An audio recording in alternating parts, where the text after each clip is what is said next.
नमस्कार मित्रों, स्वागत है आपका मेरे इस YouTube चैनल मोहित यादव एजुकेशन पर। मैं यहां पर आपको मैकेनिकल इंजीनियरिंग से संबंधित सवालों को सॉल्व करा रहा हूं। अभी तक मैंने आपको थर्मोडायनेमिक्स, हीट ट्रांसफ़र, बॉयलर और उसके अलावा फ्लूइड मैकेनिक्स संबंधित सवाल सॉल्व करा दिए हैं। ये अभी मैं थियरी ऑफ मशीन के सवाल सॉल्व करा रहा हूँ, जिसमें प्लेनर मैकेनिक्स और फ्री डिग्री ऑफ फ्रीडम इन सबसे संबंधित सवालों को मैं सॉल्व करा चुका हूँ। अब मैं सॉल्व करा रहा हूँ आपको गियर एंड गियर ट्रेन से संबंधित सवाल, जिसका पहला भाग हो चुका है, यह दूसरा भाग है। यदि आप पिछले वीडियोस को देखना चाहते हैं तो मैंने उसका लिंक डिस्क्रिप्शन में दे रखा है, वहाँ से आप जाकर के उन वीडियोस को देख सकते हैं।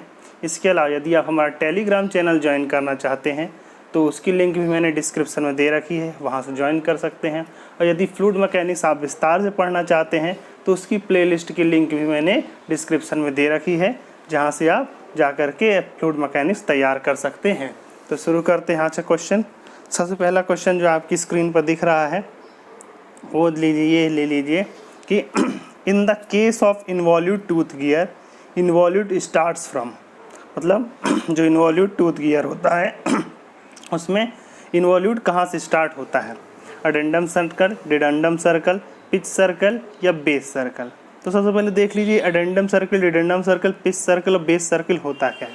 देखिए टूथ गियर की जो प्रोफाइल होती है उससे संबंधित कई सवाल होते हैं, मतलब कई टर्म्स होते हैं, मैं बता देता हूँ। मान लीजिए कि ये कोई टूथ है, इसका गियर के टूथ इस प्रकार है, ठीक। देखिए इसमें अडेंडम सर्कल क्या होता है।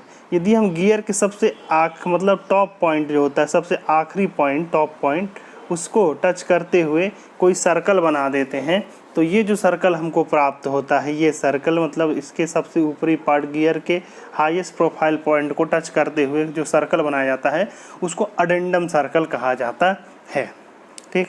डिडेंडम सर्कल क्या होता है? डिडेंडम सर्कल होता है जहाँ से प्रोफाइल शुरू हो रही होती है, वहाँ उसको अगर हम टच करते हुए कोई सर्कल बना देते हैं तो उसको क्या कहा जाता है? उसको कहा जाता है कि वो डिडेंडम सर्कल है, ठीक। तीसरा पिच सर्कल। पिच सर्कल देखिए बहुत ही महत्वपूर्ण होता है। अब देखिए मैं बता देता हूँ पिच सर्कल क्या होता है। जैसे मान लीजिए कि कोई एक गियर है जो इस प्रकार से टच हो रहा है, दूसरा गियर जो है इसके भीतर से टच हो रहा है, इस प्रकार से दो गियर आपस में टच हो रहे हैं। तो क्या होता है कि अगर इन गियर की जगह पर गियर ना होकर के दो सिलेंडर होते हैं, क्या होते? दो सिलेंडर होते, तो वो एक दूसरे के सापेक्ष किस प्रकार रोल कर रहे होते हैं, तो उसका जो डायमीटर होगा या उससे जो सर्कल प्राप्त होगा उसी को कहते हैं पिच सर्कल कहते हैं, ठीक। या ये कहें कि अगर गियर को रिप्लेस करके उसकी जगह पर दो रोलिंग सिलेंडर रखे जाएं तो उस रोलिंग सिलेंडर का जो सर्कल होगा उसी को पिच सर्कल कहा जाता है। ये दोनों ये क्या है? इमेजिनरी सर्कल है। मतलब अगर गियर को रिप्लेस करके हमको वहाँ पर कोई दो रोलिंग सिलेंडर लगाएंगे तो जो हमको रोलिंग सिलेंडर प्राप्त होंगे उसका डायमीटर क्या कहेंगे? पिच सर्कल डायमीटर कहेंगे। उसका जो सर्कल होगा उसे हम क्या कहते हैं? पिच सर्कल कहेंगे। देखिए पिच सर्कल बहुत ही इंपॉर्टेंट होता है। पिच सर्कल पे क्या होता है? पिच सर्कल पे ही हम लोग मान सकते हैं कि दोनों गियर का जो होता है कांटेक्ट होता है। जहाँ पिच सर्कल होता है वहाँ पे क्या होता है? परफेक्ट रोलिंग होती है। क्या होती है? Perfect rolling. मतलब अगर कोई दो गियर हैं तो देखिए दोनों गियर के बीच में जो मोशन होता है दो होता है, एक तो या तो रोलिंग और एक देखिए क्या होता है? रोलिंग मोशन होता है और स्लाइडिंग मोशन भी होता है। कौन कौन से मोशन होते हैं? रोलिंग मोशन होता है और स्लाइडिंग मोशन होता है, ठीक। तो देखिए रोलिंग मोशन सिर्फ और सिर्फ एक पॉइंट पे होता है जिसको क्या कहते हैं? पिच पॉइंट कहते हैं। पिच पॉइंट क्या होता है? अगर हम दोनों के पिच सर्कल खींचे तो उन दोनों पिच सर्कल होंगे, जहाँ पर टच कर रहे होंगे उसको पिच पॉइंट कहेंगे, ठीक। इस पिच पॉइंट पर ही केवल रोलिंग एक्शन होता है। उसके अलावा गियर जो दोनों गियर के टूथ आपस में अगर एक दूसरे कांटेक्ट में है तो उस जगह पर जो भी कांटेक्ट होगा या जो भी मोशन होगा स्लाइडिंग मोशन होगा। तो अगर क्वेश्चन आता है कि दो गियरों के बीच जो मोशन होता है किस प्रकार का होता है तो उसको क्या कहेंगे? रोलिंग प्लस स्लाइडिंग होगा। लेकिन रोलिंग मोशन सिर्फ और सिर्फ पिच सर्कल पर होता है या पिच पॉइंट पर होता है और स्लाइडिंग मोशन उसके अदर पॉइंट पर स्लाइडर मोशन होता है, तो इसको पिच सर्कल कहते हैं। बेस सर्कल क्या कहते हैं? बेस सर्कल जो गियर का या टूथ गियर का सबसे निचला भाग होता है उसको अगर हम टच करते हुए कोई सर्कल बना देते हैं तो उसे क्या कहा जाता है? उसे कहा जाता है बेस सर्कल कहा जाता है, ठीक। जैसे ये गियर है, गियर की हमने एक प्रोफाइल बनाई, इसके सबसे निचले भाग को टच करते हुए अगर हम लोग सर्कल बनाते तो उसको कहा जाता है बेस सर्कल। डिडेंडम सर्किल क्या होता है, इससे थोड़ा ऊपर होता है, ठीक। और इसके ऊपर बीच में क्या होता है, पिच सर्कल होता है। एडेंडम सर्कल सबसे ऊपर होता है, ठीक। तो पिच सर्किल और एडेंडम के बीच की जो रेडियल डिस्टेंस होती है, ये डिस्टेंस, इसको कहा जाता है, इसको एडेंडम कहा जाता है। अगर इसको क्या कहा जाता है, एडेंडम कहा जाता है। और पिच सर्किल से डिडेंडम सर्कल के बीच में जो डिस्टेंस होती है, इसको डिडेंडम कहा जाता है। क्या कहा जाता है, डिडेंडम कहा जाता है, ठीक। तो देखिए, pitch circle, addendum circle, dedendum circle, base circle, ये आप सबको इसकी डेफिनेशन पता चल गई। इसके अलावा भी कुछ डेफिनेशन होती हैं, उसे कहा जाता है, एक होता है सर्कुलर पिच, दूसरी होती है डायमेट्रल पिच। सर्कुलर पिच और डायमेट्रल पिच क्या होती है, बहुत ही इंपॉर्टेंट टर्म है, मैं आपको बता देना चाहता हूँ। देखिए, सर्कुलर पिच क्या होता है, सर्कुलर पिच, सर्कुलर पिच का फार्मूला होता है पाई डी बाई टी, ठीक। डी क्या है, डी यह है पी सी डी, मतलब पिच सर्किल डायमीटर है गियर का। किसी गियर का पिच सर्किल डायमीटर डी है तो जो उसकी सर्कुलर पिच होगी वो pi D into pi D divided by T होगी। देखिए, सर्कुलर पिच होती क्या है, सर्कुलर पिच होती है यदि हमारे पास गियर है, उसके गियर किसी एक पॉइंट को ले लें उसके टूथ से, और पिच सर्किल डायमीटर पर ही उसके बगल वाले, उसके एडजेसेंट जो टूथ है उसका उसी पॉइंट को ले लें, तो ये जो रेडियल, मतलब ये जो डिस्टेंस होती है उस पिच सर्कल डायमीटर, मतलब पिच सर्कल पर जो डिस्टेंस होती है, मतलब दो टूथ के बीच में, उसी को क्या कहा जाता है, उसको सर्कुलर पिच कहा जाता है। या ये कह सकते हैं कि मतलब अलोंग द पिच सर्किल, ठीक। पिच सर्किल के अलोंग दो टूथ के बीच में जो डिस्टेंस होती है उसको क्या कहा जाता है, सर्कुलर पिच कहा जाता है, ठीक। अब देखिए, डायमीट्रल पिच किसे कहा जाता है, दूसरे होता है डायमीट्रल पिच। दूसरी चीज़ क्या होती है, डायमीट्रल पिच होती है। डायमीट्रल पिच क्या होती है, ये होती है 1 अपॉन मॉड्यूल, 1 अपॉन यम, 1 अपॉन यम। यम क्या होता है, यम होता है मॉड्यूल होता है, क्या होता है, यम इक्वल टू मॉड्यूल होता है। और मॉड्यूल क्या होता है, मॉड्यूल होता है D by T, D by T कहते हैं, मॉड्यूल कहते हैं, ठीक। तो मॉड्यूल मतलब डी बाई टी, और सर्कुलर पिच, डायमीट्रल पिच मतलब 1 अपॉन एम मतलब T by D, T by D को क्या कहेंगे हम लोग, डायमीट्रल पिच कहेंगे। तो अगर हम सर्कुलर पिच और डायमीट्रल पिच का मल्टीप्लाई कर दें तो क्या आ जाएगा, pi D by T into T by D, दोनों को D D D T cut जाएंगे तो बचेगा क्या, पाई बचेगा ना। तो हम लोग कह सकते हैं कि diametral pitch into circular pitch equal to क्या होता है, पाई होता है। और मॉड्यूल क्या होता है, module equal D by T होता है, और diametral pitch equal to 1 upon module होता है। तो इस प्रकार से आप इसको याद रख लीजिए, ये बहुत ही इंपॉर्टेंट है, ठीक। इनसे बहुत सारे क्वेश्चन बनते रहते हैं। तो सीधे के पैसों पहले इन्होंने सवाल क्या पूछा है, सवाल पूछा, in the case of an involute toothed gear, involute starts from, मतलब इन्वॉल्यूट कहाँ से स्टार्ट होता है। देखिए, कोई प्रोफाइल जो होती है वो प्रोफाइल कहाँ से स्टार्ट होगी, बेस सर्किल से स्टार्ट होगी, ठीक। कहाँ से स्टार्ट करते हैं लोग, बेस सर्किल। तो इसका आंसर याद रखिए कि इन्वॉल्यूट सर्किल, जो इन्वॉल्यूट टूथ गियर होते हैं उनमें इन्वॉल्यूट कहाँ से शुरुआत होती है, बेस सर्किल से स्टार्ट होता है, ठीक। अब ये भी ध्यान रखना है कि अगर किसी इन्वॉल्यूट पे कोई टेंजेंट खींचा जाए, मतलब सॉरी एक नॉर्मल खींचा जाए, तो वो क्या होता है, बेस सर्किल की टेंजेंट होता है। मतलब सीधे सीधे ये अगर ये आपका ये इन्वॉल्यूट है, तो इस इन्वॉल्यूट पर अगर हम लोग कोई भी नॉर्मल खींचेंगे तो हमेशा बेस सर्किल के टेंजेंट होगा, क्या होगा, बेस सर्किल के टेंजेंट होगा। मतलब normal to the involute profile is tangent to the base circle. मतलब अगर सीधे सीधे याद रखिए कि इन्वॉल्यूट का नॉर्मल बेस सर्किल का टेंजेंट होता है, ठीक। ये बहुत ही इंपॉर्टेंट टर्म है, सर एग्जाम में पूछ लिया जाता है, ठीक फ्रेंड्स। अगला क्वेश्चन ले लेते हैं।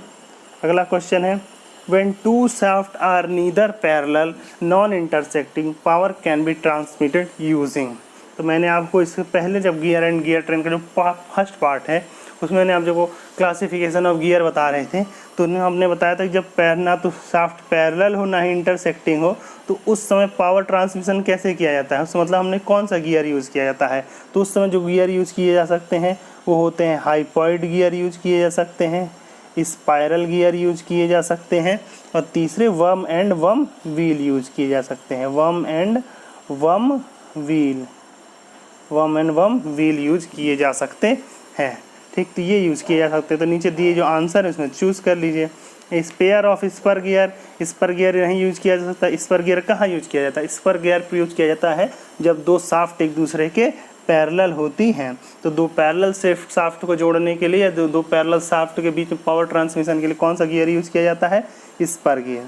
पेयर ऑफ हेलिकल गियर का प्रयोग कहाँ किया जाता है? हेलिकल गियर का प्रयोग किया जाता है जब शाफ्ट पैरेलल हो, लेकिन उनके बीच में जो हमको कांटेक्ट क्या है? स्मूथ चाहिए। ठीक, तो अगर स्मूथ कॉटिक स्पर गियर भी पैरेलल के लिए होते हैं, हेलिकल गियर भी पैरेलल के लिए होते हैं, लेकिन जो स्पर गियर होते हैं उसमें जो कांटेक्ट होता है वो मतलब एक इम्पैक्ट होता है, और इसमें क्या होता है? हेलिकल गियर में स्मूथ होता है। ठीक, तो ये भी नहीं यूज़ करते हैं। अब तीसरा है ओल्डहम कपलिंग। ओल्डहम कपलिंग का प्रयोग कब किया जाता है? ओल्डहम कपलिंग का प्रयोग किया जाता है जब दो शाफ्ट इस प्रकार के उसमें थोड़ा सा मिस अलाइनमेंट हो, तब यूज किया जाता है। तो ये भी नहीं आंसर हो जाएगा। तो हमने, और चौथा आंसर क्या है? Spiral gear. हाँ, तो मैंने 3 गियर बताए थे, स्पाइरल गियर, हाइपोइड गियर और वर्म व्हील। तो इनमें से कोई यूज़ कर सकते हैं। तो इसका आंसर क्या हो जाएगा? स्पाइरल गियर इसका आंसर हो जाएगा। ठीक फ्रेंड्स, अगला क्वेश्चन ले लेते हैं।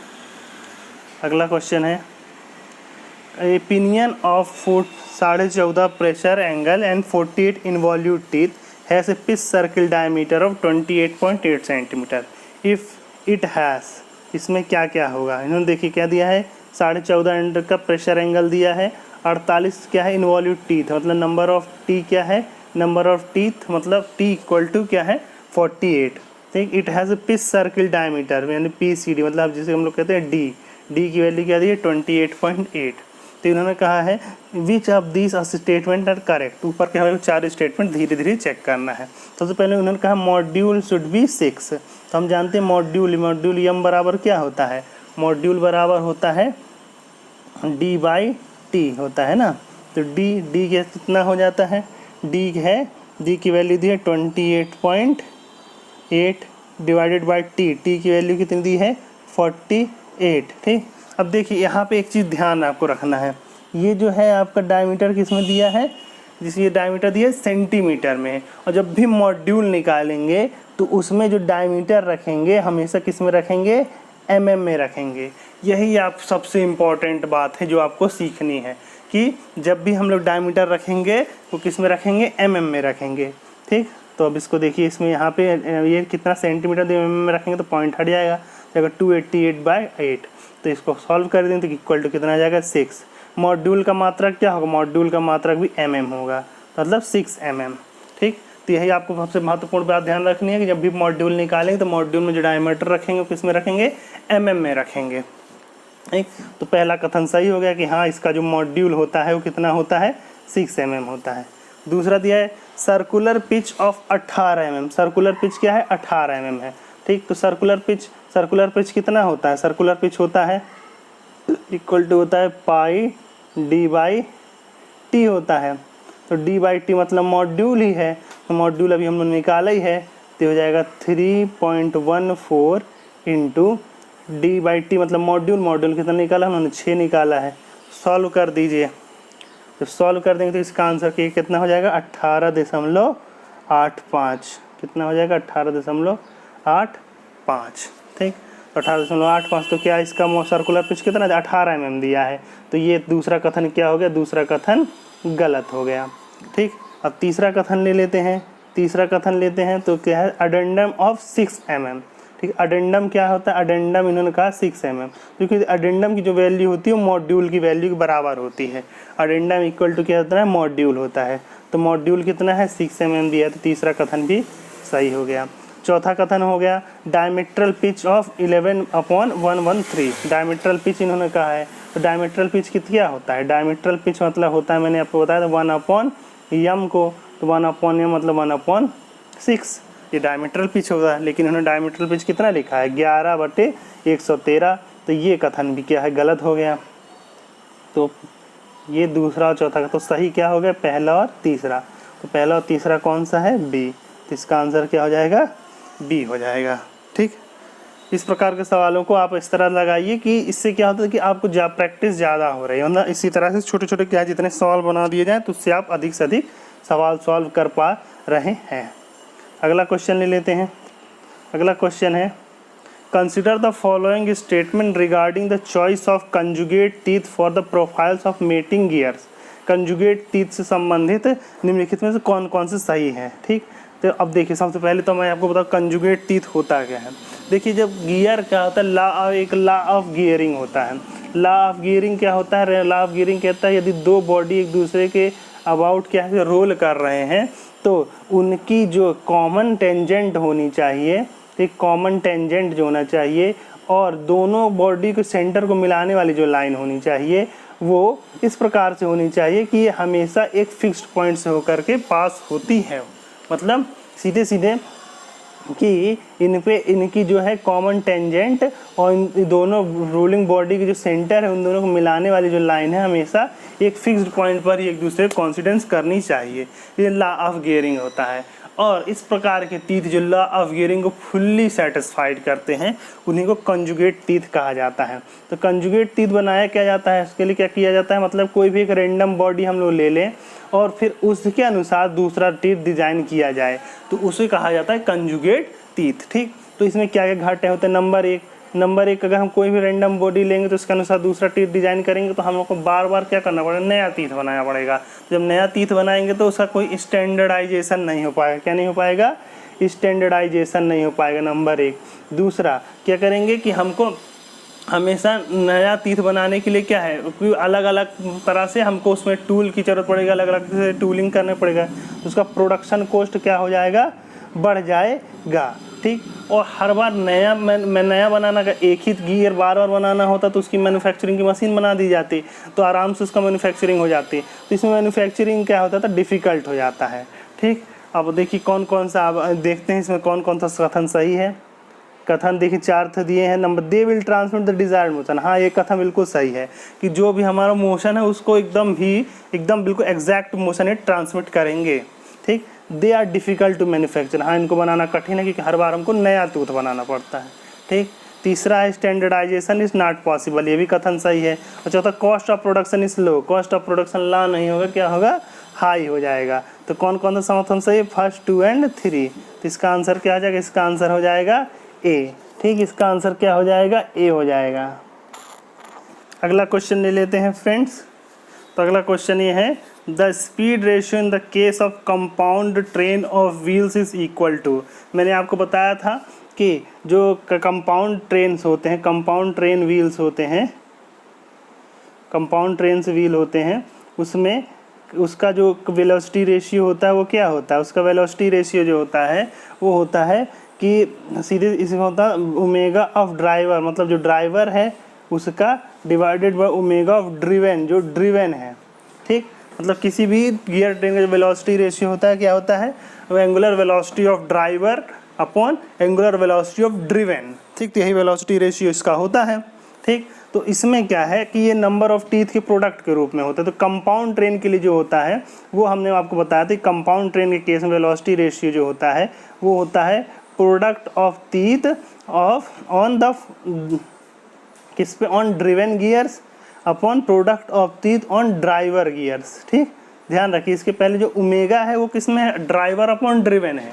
जबकि जब product number of product of teeth के फॉर्म में लिखते हैं तो उसको क्या कहते हैं, वो हो जाता है आपका ड्रिवेन अपॉन ड्राइवर हो जाता है। ठीक, यही आपको ध्यान रखना है। तो सीधे सीधे जो इसका क्या होगा, product of teeth on driven और प्रोडक्ट ऑफ टीथ नीचे ड्रिवेन हो जाएगा। ठीक, तो सवाल सॉल्व कर लेते हैं। तो देखिए number of teeth on first driver और number of teeth of last follower. तो ये वेलोसिटी प्रोफाइल इसकी नहीं होती, ये इस पर ये क्या कहते हैं सिंपल गियर ट्रेन के लिए होता है। ये किसके लिए होता है, सिंपल गियर ट्रेन के लिए होता है। दूसरा दिया है number of teeth on last follower, number of teeth on first driver. देखिए इन्होंने उसका अपोजिट दे रखा है, ये भी उसके लिए हो जाएगा। ठीक, फिर उन्होंने product of teeth on the drivers upon product of teeth on followers. ठीक, तो हमने क्या बताया, velocity ratio number of teeth के फॉर्म में जब दिया हो तो ऊपर क्या आएगा, ऊपर ड्रिवेन आएगा, नीचे ड्राइवर आएगा। तो ड्राइवर इसमें ऊपर दिया है तो गलत है, इसमें ड्राइवर नीचे दिया है तो ये सही है। ठीक, ये कथन सही हो जाएगा। फॉलोअर को ही कभी कभी ड्रिवेन को ही फॉलोअर कह दिया जाता है। ठीक, ये ध्यान रखिए। अब देखिए जो उसको ऊपर वाला लिखा है ये वेलोसिटी रेशियो नहीं है, स्पीड रेशियो वेलोसिटी रेशियो का फार्मूला ये है। जबकि अगर इसी को अपोजिट कर दिया जाए तो इसी को कहा जाता है ट्रेन वैल्यू। क्या कहा जाता है, ट्रेन वैल्यू, अगर यही जो क्वेश्चन आपको दिया है ये अगर ये दिया होता ट्रेन वैल्यू क्या होती तब इसका आंसर क्या हो जाता, सी हो जाता। लेकिन अभी आपसे स्पीड रेशियो या वेलोसिटी रेशियो पूछा है तब इसका आंसर क्या होगा, तब इसका आंसर होगा डी। ठीक फ्रेंड्स, अगला क्वेश्चन ले लेते हैं। अगला क्वेश्चन है consider the following pairs of part. इसको निम्नलिखित पेयर को हमको कंसीडर करना है। इन्होंने पूछा है among these the higher pair size, इसमें से हायर पेयर कौन कौन से हैं। ठीक, तो देखिए पहले जान लीजिए हायर पेयर क्या होते हैं, लोअर पेयर क्या होते हैं। हायर पेयर ये होता है जब लिंक के बीच में जो रिलेटिव मोशन हो रहा हो वो अगर सिर्फ लाइन कांटेक्ट हो या पॉइंट कांटेक्ट हो तो उसे हम हायर पेयर कहेंगे। लेकिन अगर जो लिंक के बीच में रिलेटिव मोशन जब हो रहा हो वो जो कांटेक्ट हो किस प्रकार का हो, वो सरफेस कांटेक्ट, तो हम लोअर पेयर कहेंगे। ठीक, तो देखिए सबसे पहला दिया है pair of gear in match. तो गियर में जो कांटेक्ट होता है कैसा होता है, लाइन कांटेक्ट होता है, तो क्या हो जाएगा, हायर पेयर हो जाएगा। बेल्ट एंड पुली, देखिए बेल्ट एंड पुली को समझिए। सबसे पहले बेल्ट एंड पुली में से पुली होती है, पुली के ऊपर इस प्रकार से बेल्ट चढ़ा होता है ना, तो आप कहेंगे कि इसमें तो सरफेस कांटेक्ट हो जाएगा।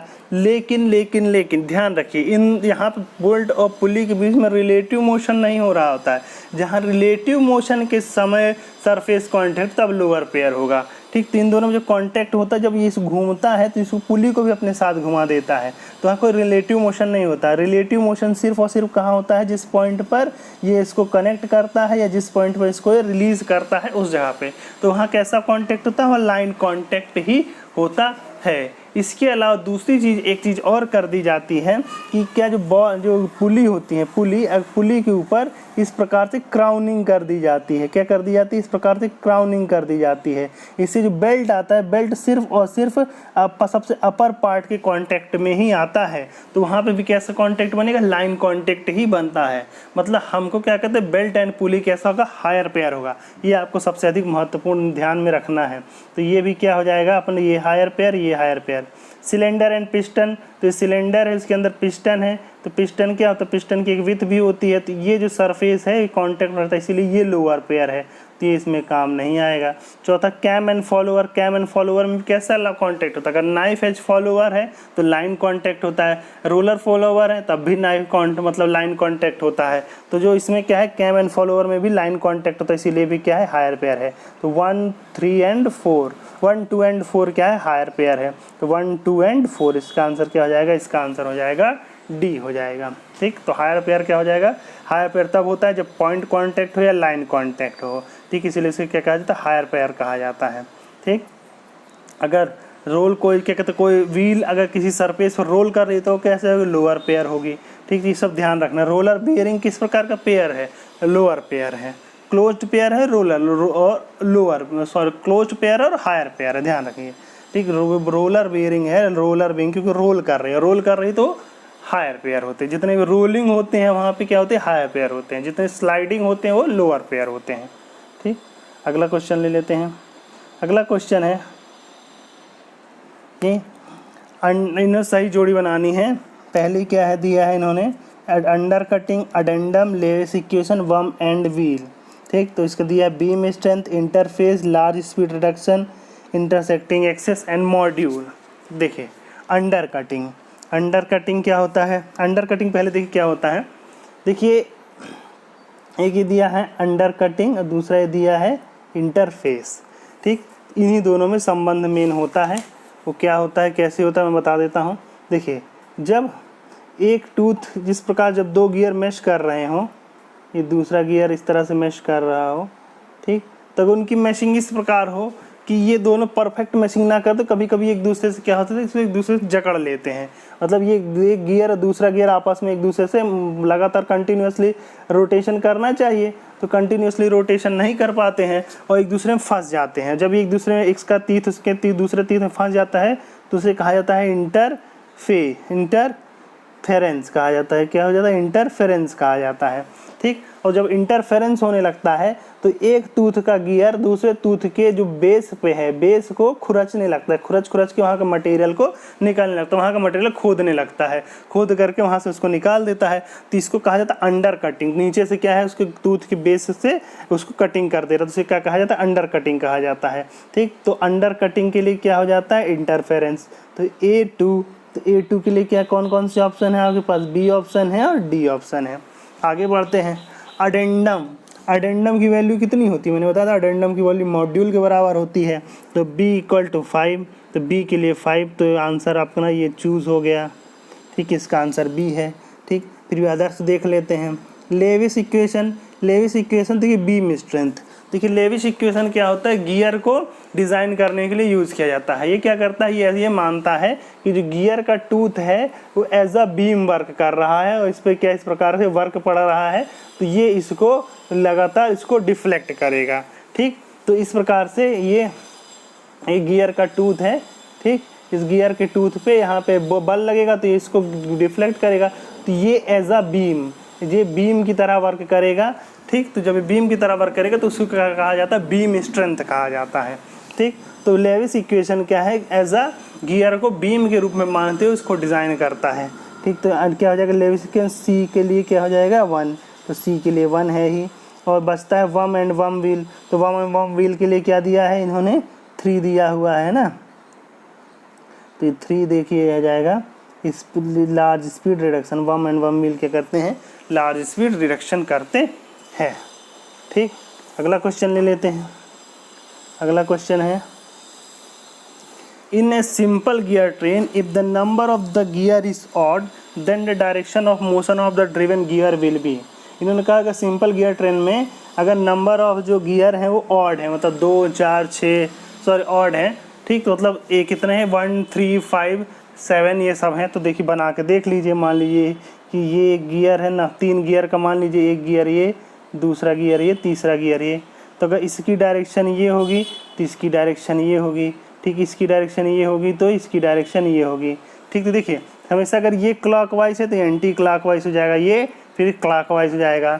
तो अगर इनकी संख्या ऑड है, मतलब 3, 5, 7, 9 इस तरह है, तो देखिए जो ड्राइवर गियर है वही फाइनल गियर का, मतलब इनिशियल गियर और फाइनल गियर का डायरेक्शन क्या हो जाता है? सेम हो जाता है। लेकिन अगर यही इवन होते तो ये एंटी क्लॉकवाइज हो जाता, तो डायरेक्शन क्या है? ये एंटी क्लॉकवाइज होता है, ये एंटी क्लॉकवाइज, तो इसका डायरेक्शन क्या हो जाता है? सेम, मतलब अपोजिट रहता है। जो सिंपल गियर ट्रेन होती है, तो सिंपल गियर ट्रेन में समझिए कि जो स्टार्टिंग गियर होगा उसका डायरेक्शन, फाइनल डायरेक्शन दोनों सेम तब होंगे जब नंबर ऑफ गियर क्या है? ऑड है। और यदि इनिशियल डायरेक्शन और फाइनल डायरेक्शन अपोजिट डायरेक्शन में है तो नंबर ऑफ गियर क्या हो जाएंगे? उसमें इवन हो जाएंगे। ठीक, तो इसमें क्वेश्चन क्या दिया है कि उन्होंने क्या दिया है कि if the number of the idler gear is odd then the direction of motion of driving gear will be in the same that of driving gear. ठीक, दोनों का डायरेक्शन क्या हो जाएगा? सेम हो जाएगा। तो इसका आंसर क्या हो जाएगा? ए हो जाएगा। बाकी the be opposite of the driving gear depend upon the number of teeth on the driving gear. ठीक, ये इस पर डिपेंड नहीं कर, देखो डायरेक्शन नंबर ऑफ टीथ पर डिपेंड नहीं करती, डायरेक्शन सिर्फ और सिर्फ गियर पे डिपेंड करती है। उसके नंबर ऑफ टीथ पे उनकी वेलोसिटी या वेलोसिटी रेशियो डिपेंड करता है। Depend on the total number of teeth on the gear train, उस पर टीथ पर डिपेंड नहीं करता, डायरेक्शन हमेशा गियर्स पर डिपेंड करता है। फिट किस प्रकार से किए गए हैं। अगला क्वेश्चन ले लेते हैं। The dynamic load on the gear is due to, gear पे जो लोड होता है वो डायनेमिक लोड कब होता है? ठीक, तो देखिए ऐसे समझिए डायनेमिक लोड कब होगा। एक देखिए अगर 2 गियर इस मतलब कहते हैं स्मूथली अटैच हो रहे हैं, मतलब उनके बीच में क्या है, पहला गियर है दूसरा गियर आकर एकदम धीरे से स्टैटिक होते हैं, मतलब एकदम स्मूथली एक दूसरे अटैच होते हैं, तो जो लोडिंग होती है वो कैसी होती है? स्टैटिक होती है। लेकिन अगर एक गियर पे आकर के दूसरा गियर क्या है? झटके से, मतलब इम्पैक्ट के साथ, जैसे एक गियर दूसरा गियर आकर के इस पे इम्पैक्ट के साथ अटैच होता है, तब उसे कहा जाता है कि डायनेमिक लोडिंग है। क्या कहा जाता है? तब उसे डायनेमिक लोडिंग कहा जाता है। तो स्टैटिक लोडिंग, डायनेमिक लोडिंग, दोनों तरह की लोडिंग इसमें संभव हो जाती है। ठीक, तो देखिए इसके कारण क्या होता है? Dynamic loading, inaccuracy of tooth spacing, अगर जो टूथ क्या है कि जो बीच में जगह है वो बराबर नहीं है, तो एक गियर क्या है उसमें जाकर के झटके से अटैच होगा, दूसरा क्या है स्मूथली अटैच होगा, फिर तो झटके से होने के चांसेस बढ़ जाते हैं। तो अगर इनएक्यूरेसी है तो डायनेमिक लोडिंग का कारण बन सकती है। इरेगुलरिटीज ऑफ टूथ प्रोफाइल मतलब एग्जैक्ट नहीं बनाई जाएगी तो टेढ़ी मेढ़ी होगी, तो वो भी डायनेमिक लोडिंग का कारण बन जाती है, तो ये भी एक कारण है। तीसरा, deflection of tooth under load, अगर जो लोड है अगर वो टूथ टेढ़ा हो जाता है, ठीक। अगर टूथ टेढ़ा हो जाता है तो टेढ़ा टूथ क्या है, जब आएगा तो वो इम्पैक्ट के साथ उस पर पड़ेगा तो उसमें डिफ्लेक्शन हो जाएगा, तीसरा भी कारण है। Type of service, intermediate, 1 shift per day, continuous per day. देखिए इसका डायनेमिक लोडिंग से कोई भी मतलब नहीं है, ठीक। जैसे भी लोड होगा उससे इसका डायनेमिक लोडिंग से मतलब नहीं है, चाहे आप दिन भर चलाइए चाहे एक बार चलाइए कभी कभी चलाइए, तो उसका डायनेमिक लोडिंग से कोई मतलब नहीं है। तो आंसर क्या हो जाएगा 1, 2 एंड 3। तो क्या हो जाएगा 1, 2 एंड 3 किस में है, ए में है। तो आपका आंसर क्या हो जाएगा, इसका आंसर हो जाएगा ए। इसके अलावा और भी कई कारण हो सकते हैं, जैसे अगर रोटेटिंग पार्ट की स्टिफनेस है, मतलब वो जो पार्ट है रोटेटिंग पार्ट वो बढ़िया तरीके से मतलब स्मूथली नहीं रोटेट कर, तब भी डायनेमिक लोडिंग होने के चांसेस होते हैं। अगला कारण हो सकता है इनर्शिया ऑफ रोटेटिंग मास, जो रोटेटिंग मास उसमें अगर इनर्शिया ज़्यादा है तब भी क्या डायनेमिक लोडिंग हो सकती है। इसके अलावा अगर टूथ की क्या स्पेसिंग में एरर है तब तो डायनेमिक लोडिंग होनी ही होनी है। अगला क्वेश्चन ले लेते हैं। अगला क्वेश्चन है, in a reverted gear train 2 gears P and Q are missing. Reverted gear train मैंने क्या बताया था कि इनपुट शाफ्ट और आउटपुट शाफ्ट क्या होगी, एक ही एक्सिस में होगी, को एक्सियल होती है। तो उन्होंने कहा कि 2 gears P and Q are missing, तो P ये हो गया, Q S ये हो गया, मान लीजिए P हो गया, दूसरा Q हो गया, ये मैच कर रहे हैं। इन Q R इस कंपाउंड गियर, Q और R कंपाउंड गियर मतलब दोनों एक ही शाफ्ट पर होंगे, तो Q R is compound gear, ठीक। The and R S is meshing, R और S मैच कर रहे हैं तो ये बन गए, ठीक। ये दूसरा गियर बन गया, ठीक। ये आपके इनपुट शाफ्ट, ये आपकी इनपुट शाफ्ट है, ये आपकी आउटपुट शाफ्ट है, ठीक। The module of P R and R are 4 mm। P और Q का इन्होंने कहा कि module of P and R, P और R का 4 है, 4 एंड 5 रह सकते। तो P का मॉड्यूल कितना है, 4 है इसका मॉड्यूल, और R का मॉड्यूल कितना है, 5 है, ठीक। Respectively the number of teeth and P Q and R are 20, 40 and 25। P का कितना है, 20 है, Q का कितना है, Q का कितना है, Q अपने है P पे कितना है, 20 है, Q पे कितना है, 40 है, और R पे कितना है, 25 है, और S पे कितना है, number of teeth in S पे निकालना, इसका टीथ हमको निकालना है, ठीक। तो देखिए कैसे करेंगे, देखिए इसको कैसे कीजिएगा। सबसे पहले देखिए हम इन्वर्टेड गियर ट्रेन है, तो इन्वर्टेड गियर ट्रेन का सबसे खासियत होती है कि इनपुट शाफ्ट और आउटपुट शाफ्ट जो होती है वो दोनों एक ही लाइन में होती है, ठीक। तो ऐसा मान के चलिए कि जो P की रेडियस होगी और जो ये R की रेडियस होगी, इन दोनों का योग, मतलब ये इसका रेडियस इतना, इसका रेडियस इतना, इन दोनों का योग, ठीक। ये P Q और ये रेडियस R और S, इनकी रेडियस मतलब ये और ये, इन दोनों का योग बराबर होगा ना, ठीक। तो इसी सवाल को हम लोग सॉल्व कर लेना है, और इतना सा ही क्वेश्चन है। देखिए जो P की रेडियस है, P की रेडियस प्लस Q की रेडियस इक्वल टू होगा R की रेडियस प्लस S की रेडियस, ठीक। सबकी रेडियस बराबर, तो रेडियस बराबर सब में 2 का गुणा करें तो पूरा डायमीटर बन जाएगा ना। तो diameter of the P plus diameter of the R equal to diameter of the ये Q, diameter of the R plus diameter of S, ठीक। तब हम जानते हैं कि डायमीटर मॉड्यूल बराबर क्या होता है, मॉड्यूल बराबर होता है D/T। तो डायमीटर बराबर क्या हो जाएगा, T इधर मल्टीप्लाई में हो जाएगा, तो इसे अपन लोग क्या लिख सकते हैं, M × T लिख सकते हैं। और जो मैशिंग गियर होते हैं उनका मॉड्यूल सेम होगा है, मतलब जो P का मॉड्यूल होगा वही Q का होगा, क्योंकि P और Q मैश हैं। तो module into number of teeth on P plus module into number of teeth on Q equal to module, ठीक। तो इसका ठीक, और ये हो जाएगा module into number of teeth on R plus module into number of teeth on S, ये बन जाएगा, ठीक। अब देखिए P और Q का मॉड्यूल कितना दिया है इन्होंने, P का जो मॉड्यूल है वही Q का होगा, तो ये क्या दिया, इसकी वैल्यू इन्होंने 4 दी है, ठीक। तो ये भी 4 दिया है, लेकिन इस तरफ जो मॉड्यूल क्या हो जाएगा, यहाँ इस तरफ के मॉड्यूल की दोनों मैश कर रहे हैं तो इनका मॉड्यूल क्या हो जाएगा, 5 हो जाएगा, और इसका मॉड्यूल कितना हो जाएगा, 5 हो जाएगा, ठीक। नंबर ऑफ टीथ TP की वैल्यू कितनी दी है, इन्होंने दिया है 20, 40 एंड 25, तो यहाँ पर हो जाएगा 20 हो जाएगा। ठीक, यहाँ पे आपका टी क्यू की वैल्यू कितनी हो जाएगी, 40 हो जाएगी, और यहाँ पे टी आर की वैल्यू कितनी हो जाएगी, 25 हो जाएगी। ठीक, और आपको टी एस की वैल्यू निकालनी है। तो सीधा सीधा आपका जो फार्मूला बन रहा है वो बन रहा है 4 इंटू पी और क्यू के नंबर ऑफ टीथ मतलब 20 + 40 इक्वल टू होने चाहिए 5 into 25 plus number of teeth on yes. इसको सॉल्व कर दीजिए तो टी एस की वैल्यू आ जाएगी। तो टी एस की वैल्यू क्या हो जाएगी, टी एस की वैल्यू को सॉल्व करेंगे तो आप पाएंगे कि टी एस की वैल्यू आ जाएगी 23। ठीक, तो इसका आंसर क्या हो जाएगा 23। देखिए इस सवाल को सॉल्व करने में आपको कौन कौन सी बातें याद रखनी है। सबसे पहले ये आपको याद रखना है कि जो रिवर्टेड गियर ट्रेन होती है, रिवर्टेड गियर ट्रेन, इसमें जो इनपुट शाफ्ट और आउटपुट शाफ्ट की जो क्या होती है एक ही लाइन में होती है, कोलिनियर होती हैं।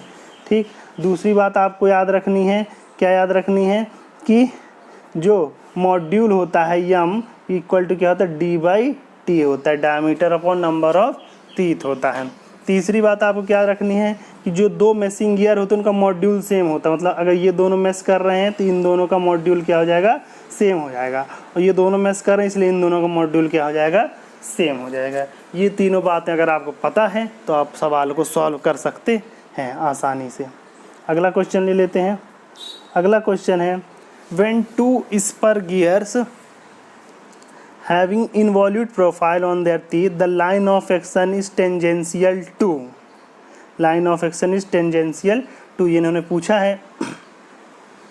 ठीक, तो देखिए मैंने आपको बताया ही था कि जब इन्वॉल्यूट गियर होता है तो उस पर जो प्रोफाइल पे टेंजेंट खींचा जाता है, उसकी प्रोफाइल पे जो भी टेंजेंट खींचा जाता है वो क्या होता है, वो उसकी प्रोफाइल पे खींचा गया टेंजेंट वो बेस सर्किल के नॉर्मल होता है, तो वही उसकी क्या है, लाइन ऑफ एक्शन भी होता है, वही उसका लाइन ऑफ एक्शन भी होता है। तो इसका क्या हम किस पे होता है, बेस सर्किल पे टेंजेंट होता है, तो उसका क्या आंसर हो जाएगा, बेस सर्किल। क्योंकि क्या इन्वॉल्यूट प्रोफाइल में जो टीथ होते हैं उनका लाइन ऑफ एक्शन किसके टेंजेंशियल होता है, तो बेस सर्किल टेंजेंशियल होता है। यही बात आपको हमने पहले ही बताई थी, तो यही इसका आंसर हो गया। अगला क्वेश्चन ले लेते हैं। अगला क्वेश्चन है, हाँ ये देखिए, if the annular wheel of an epicyclic gear train, annular wheel क्या होता है, एनुलर व्हील होता है इस प्रकार का गियर जिसके इंटरनल टीथ इंटरनल होते हैं।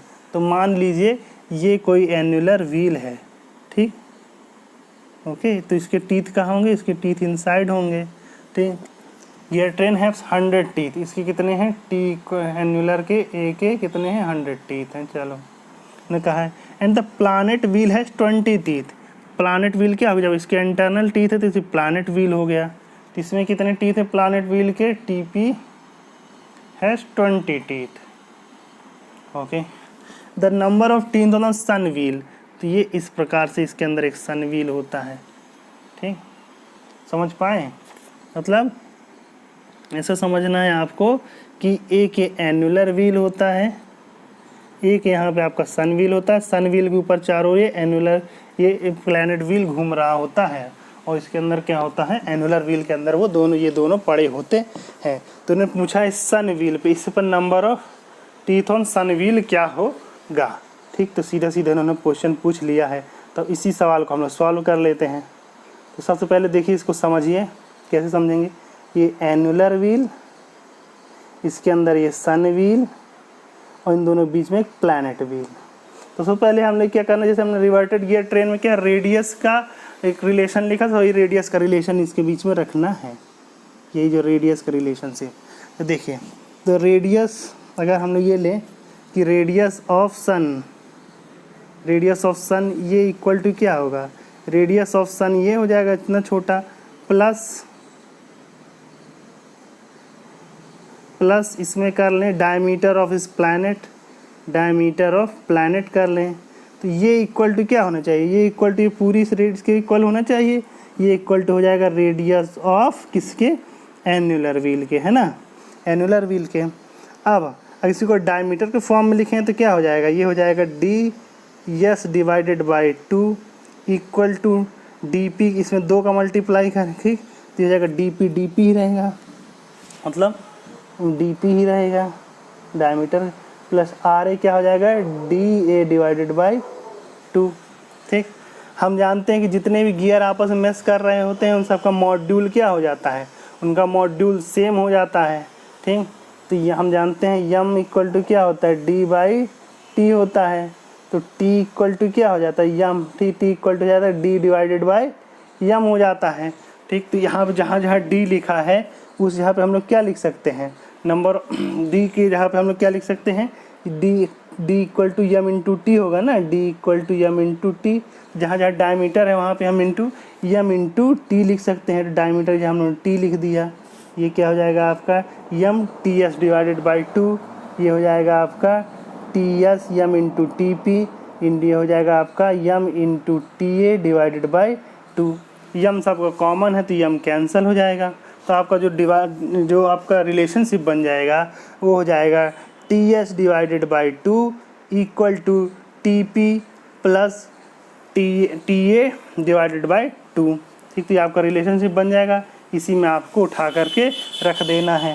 ठीक, तो क्या हो जाएगा, सबसे पहले टी एस क्या है टी एस डिवाइडेड बाई 2, तो टी एस क्या हमको टी एस ही तो निकालना है, T S divided by 2 equal to T P है ना, टी पी, तो टी पी कितने प्लानट पे कितने हैं 20 हैं, plus T A divided by 2, T A कितने हैं, टी ए की वैल्यू 100 है डिवाइडेड बाई 2, सॉल्व कर दीजिए तो जाएगा 50 60 70 70 दूनी कितना हो जाएगा 50 60 70 70 दूनी 100 सॉरी ये क्या हो जाएगा सन नहीं सॉरी ये आपका हम लोग कर रहे थे हम लोग, ये क्या था टी पी ना, T P divided T A divided by 2, T A divided by 2 addendum का निकालना है, टी एस डिवाइडेड बाई 2 मतलब टी एस कितना है आपको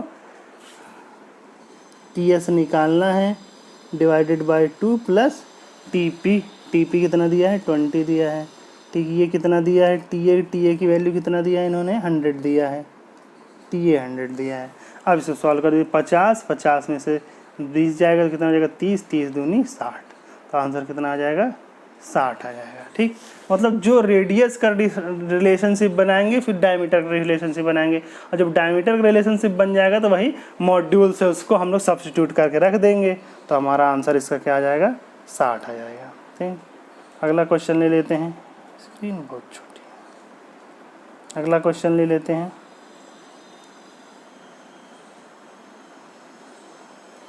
The gears employed for connecting two non-intersecting and non-parallel shaft, ठीक, नॉन कोप्लेनर शाफ्ट। ठीक, तो उन्होंने कहा है नॉन इंटरसेक्टिंग है नॉन पैरेलल है, तो हम कौन सा गियर यूज़ करेंगे, अभी सवाल आया तो उसमें मैंने आपको बताया था कि स्पायरल गियर यूज़ करेंगे, तो नॉन इंटरसेक्टिंग हो और नॉन पैरेलल हो, तो ऐसी स्थिति में कौन सी गियर यूज़ करते हैं स्पायरल गियर यूज़ करते हैं। और कौन सी यूज़ कर सकते हैं हाइपॉइड यूज़ कर सकते हैं, वर्म एंड वर्म बील भी यूज़ कर सकते हैं। ठीक फ्रेंड्स, इस प्रकार से ये सवाल हो जाता है, तो सीधा है। अगला क्वेश्चन ले लेते हैं, which types of gears are used for shaft axle having an offset. ठीक, अब ये देखिए बहुत इंपॉर्टेंट क्वेश्चन आ गया कि जब ऑफसेट होता है तब हम लोग किस प्रकार गियर यूज़ करते हैं, तो इसका आंसर होता है जब ऑफसेट होता है तो वो भी क्या है एक तरह की नॉन इंटरसेक्टिंग नॉन पैरेलल है। ठीक, तो जब होता है ऑफसेट होता है तब हम लोग यूज़ करते हैं, तब हम लोग हाइपॉइड गियर यूज़ करते हैं। हाइपॉइड गियर किस प्रकार से होते हैं, ये इस प्रकार से गियर होता है, ठीक, जिस पे इस प्रकार से शाफ्ट पे इस प्रकार के हेलिकल तीर होते हैं, और यहाँ पे एक उसका गियर होता है दूसरा हाइपॉइड जो होता है, और इन दोनों के बीच में ये ऑफसेट होता है, ये इसका सेंटर ये इसका सेंटर, और इन दोनों के बीच में जो डिफरेंस है यही क्या है ऑफसेट कहलाता है। यही दोनों क्या कहलाता है ऑफसेट कहलाता है। ठीक फ्रेंड्स, तो जब ऑफसेट होगा दो शाफ्ट के एक्सिस के बीच तो हम लोग कौन सा गियर यूज़ करेंगे हाइपॉइड गियर यूज़ करते हैं। तो हम लोग कौन सा गियर यूज़ करते हैं हाइपॉइड गियर यूज़ करते हैं। अगला क्वेश्चन ले लेते हैं, which one of the following drivers is used for a constant velocity ratio. ठीक, इन्होंने कहा नीचे कुछ पेयर दिए हुए हैं और उस पेयर में कौन सा मतलब कांस्टेंट वेलोसिटी रेशियो क्या दिया है, कांस्टेंट वेलोसिटी रेशियो भी होना चाहिए, पॉजिटिव ड्राइव भी होना चाहिए और लार्ज सेंटर डिस्टेंस के लिए भी यूज़ किया जा सके। तो देखिए गियर ड्राइव, गियर ड्राइव देखिए कांस्टेंट वेलोसिटी रेशियो देते हैं, पहला कथन सही हो, पहली बात सही हो जा रही है। दूसरी पॉजिटिव ड्राइव देते हैं, हाँ ये पॉजिटिव ड्राइव देते हैं। तीसरा लार्ज सेंटर डिस्टेंस, ये नहीं हो पाता है गियर्स से। गियर्स क्या होता है, अगर दो सेंटर्स के बीच में डिस्टेंस बहुत अधिक है तो वहाँ पर हम लोग गियर नहीं अप्लाई कर सकते हैं। दूसरा दिया है flat belt drive, flat belt drive दिया है। देखिए बेल्ट ड्राइव आपको कांस्टेंट वेलोसिटी रेशियो दे सकते नहीं है, पॉजिटिव ड्राइव नहीं होती है, पॉजिटिव ड्राइव नहीं होती है, कैसी होती है, फ्रिक्शन ड्राइव होती है, नॉन पॉजिटिव ड्राइव, तो ये भी इसका आंसर नहीं होगा। तीसरा इनका चेन ड्राइव, तो कांस्टेंट वेलोसिटी रेशियो हाँ देता है, पॉजिटिव ड्राइव देता है, और लार्ज सेंटर डिस्टेंस के लिए भी इसका यूज़ किया जा सकता है, तो इसका आंसर क्या हो जाएगा, इसका आंसर हो जाएगा सी। तीसरा दिया बी बेल्ट ड्राइव, तो जो खामी इसमें है फ्लैट बेल्ट की है वही वी बेल्ट की भी हो जाती है। बी बेल्ट की समस्या क्या है, देखिए बी बेल्ट को कभी कभी पॉजिटिव ड्राइव मान लिया जाता है, लेकिन फिर भी इसमें खामी क्या है, इसमें खामी यही है कि इसको बहुत अधिक दूर बीच में जो सेंटर डिस्टेंस बहुत अधिक है तो वहाँ हम लोग इसको यूज़ नहीं कर सकते हैं। तो इस प्रकार से इसकी सॉल्व हो गया। ठीक फ्रेंड्स, तो आज के लिए इतना ही, फिर मिलेंगे आपके साथ नए प्रश्नों के साथ, तब तक आप बने रहिए हमारे साथ। हम आपको सवाल सॉल्व करा रहे हैं, आपकी तैयारी करा रहे हैं। ठीक, यदि आपने अभी तक मेरा चैनल सब्सक्राइब नहीं किया है तो सब्सक्राइब कर दीजिए ताकि मेरा मोटिवेशन बना रहे और ताकि मैं भी आप लोगों के लिए अधिक से अधिक प्रश्न लाता रहूं और आपकी तैयारी बढ़िया से कराता रहूं। और यदि अभी ठीक, और बेल आइकन को भी प्रेस कर दीजिए। मेरा टेलीग्राम चैनल भी आप ज्वाइन कर सकते हैं, उसका लिंक डिस्क्रिप्शन में मैंने दे ही रखा है। ठीक, और यदि आप उत्पादन निगम से संबंधित अन्य कोई जानकारी चाहते हैं या कोई और टॉपिक जिस पर मैं आपके लिए वीडियो बना दूँ चाहते तो नीचे कमेंट बॉक्स में करके बताएं। तब तक बने रहिए हमारे साथ, क्योंकि कोई भी लक्ष्य बड़ा नहीं, हारा वही जो लड़ा नहीं। धन्यवाद।